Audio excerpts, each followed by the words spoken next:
PT Timah Tbk telah memulai pembangunan smelter timah baru di Muntok, Bangka Barat. Pabrik itu nantinya menggunakan teknologi di bidang pemurnian dan pengolahan timah, yakni EPCC TSL Furnace Ausmelt. Proyek pembangunan smelter baru merupakan arahan dari pemerintah selaku pemegang saham mayoritas perusahaan. Pemerintah meminta perusahaan yang memiliki kode saham TINS itu untuk terus mengembangkan fasilitas pengolahan produk hilir tambang mineral. TINS merupakan perusahaan yang menjadi bagian holding pertambangan pemerintah melalui Mining Industry Indonesia atau MIND. Smelter baru TINS nantinya memiliki kapasitas produksi sebesar 40.000 ton.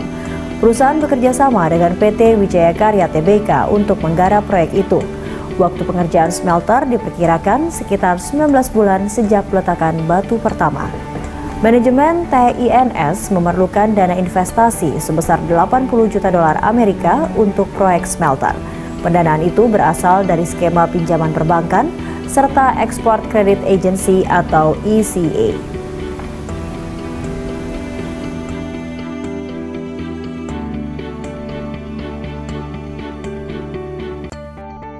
Pemirsa, Presiden Joko Widodo memastikan akan segera menghentikan ekspor biji timah.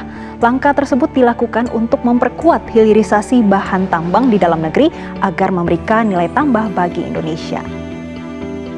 Menurut Presiden Jokowi, pemerintah saat ini tengah melakukan penghitungan agar keputusan tersebut tidak merugikan pihak manapun. Presiden menilai berbagai persiapan yang dilakukan korporasi, baik BUMN maupun swasta sudah sangat bagus, sehingga dipastikan dapat memberikan banyak nilai tambah bagi Indonesia.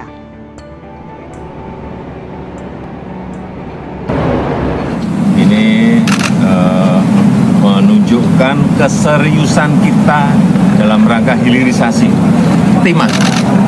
Yang nikel sudah, timah.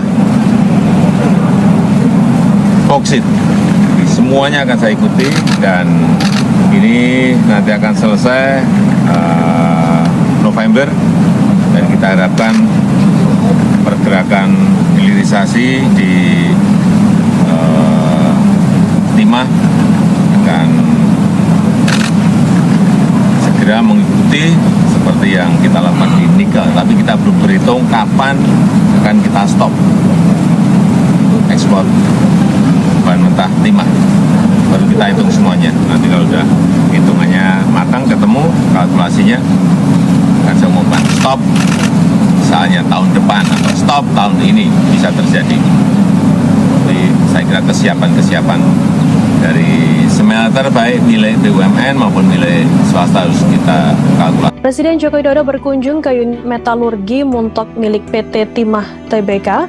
Kedatangan Jokowi ke Pulau Bangka mengunjungi dua kabupaten, yakni Kabupaten Bangka Barat dan Bangka Selatan. Hari ini saya melihat smelter baru yang dimiliki oleh PT Timah. Ini menunjukkan keseriusan kita dalam rangka hilirisasi timah. Yang nikel sudah, timah. Boksit, semuanya akan saya ikuti dan ini nanti akan selesai November dan kita harapkan pergerakan hilirisasi di timah dan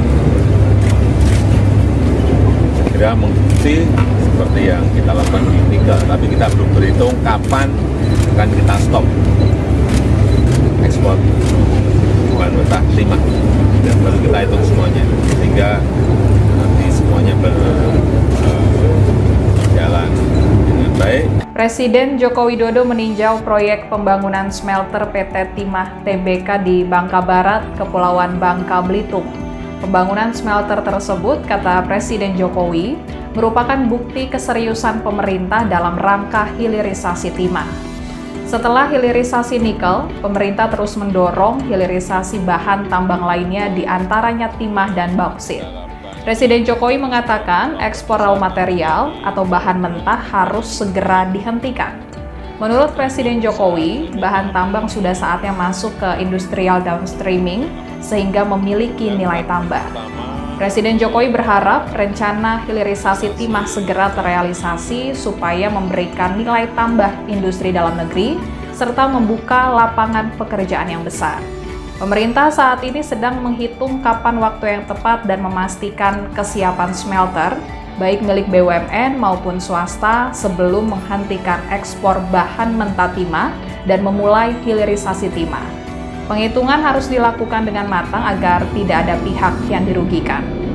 Kita kan semua melihat dan menyaksikan bahwa Indonesia adalah negara yang kaya akan bahan tambang. Jadi penting sekali kita memaksimalkan keberadaan bahan tambang tersebut dengan membentuk ekosistem pertambangan yang sehat. Ya, ekosistem pertambangan yang sehat itu harus berisi komponen-komponen ekosistem, artinya pelaku bisnisnya, masyarakatnya, pemerintahnya sebagai stakeholder yang bisa memberikan manfaat maksimal dari keberadaan bahan tambang tersebut, sehingga tidak ada misalnya kebocoran atau penurunan pajak atau penambangan ilegal yang terjadi di seputar adanya ekosistem pertambangan tersebut. Hanya dengan cara itulah kita bisa mendapatkan maksimal benefit ya dari keberadaan pertambangan di Indonesia. Gitu. Jadi hilirisasi ini merupakan langkah yang tepat dari Pak Presiden dan harus didukung ya. Dan sejauh ini PT Timah sebenarnya sudah bergerak ke arah sana. Sejak tahun 2008 kita sudah mempunyai pabrik yang menghasilkan timah solder dan timah chemical. Persoalannya adalah untuk bisa meningkatkan kapasitas pabrik tersebut, kita membutuhkan pangsa pasar yang lebih luas. Dan untuk masuk ke pangsa pasar yang lebih luas, itu memang membutuhkan kompetensi yang berbeda. Selama ini kan kita memproduksi selama 50 tahun timah murni. Nah, untuk menjual timah murni berbeda dengan cara menjual timah solder atau timah chemical. Sehingga dengan demikian yang kita harapkan adalah kita bisa mendapatkan kompetensi itu untuk bisa masuk ke pasar internasional dan menjual merek-merek yang kita miliki, ya, itu yang pertama. Yang kedua, mendapatkan teknologi yang tepat guna, ya, supaya bisa memaksimalkan dan mengefisienkan pabrik-pabrik yang akan kita bangun untuk mendukung hilirisasi. Jadi seperti saya sampaikan bahwa PT Timah memproduksi timah murni, ya. Nah, timah murni ini diminta oleh pemerintah untuk diolah di dalam negeri. Nah, sejauh ini yang sudah diolah di dalam negeri baru 5%, ya, sehingga tentu membutuhkan upaya agar timah yang diolah di dalam negeri itu menjadi lebih banyak lagi gitu ya. Nah, bagaimana caranya? Tentu dengan memperbesar kapasitas pabrik ya. Nah, contoh kita di Cilegon sudah punya PT Timah Industri, itu ingin kita ekspansi kapasitas pabriknya, timah solder dan timah chemical. Begitu juga peluang kita untuk membangun pabrik hilir di Pulau Bangka dan Belitung di Provinsi Babel, di kawasan industri Tanjung Ular. Itu juga merupakan peluang-peluang yang bisa dilakukan untuk melakukan ekspansi agar serapan timah murni yang diproduksi oleh PT Timah bisa diolah semuanya di dalam negeri.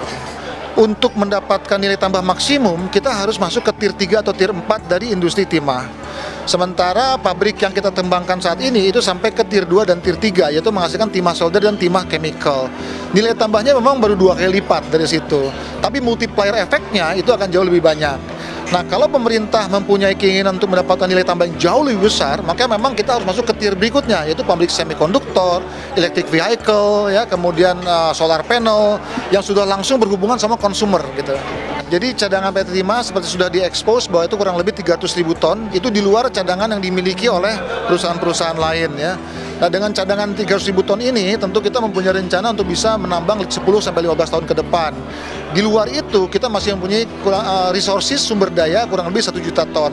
1 juta ton ini juga akan terus bertambah karena kita cukup eksesif melakukan eksplorasi untuk menemukan cadangan-cadangan baru.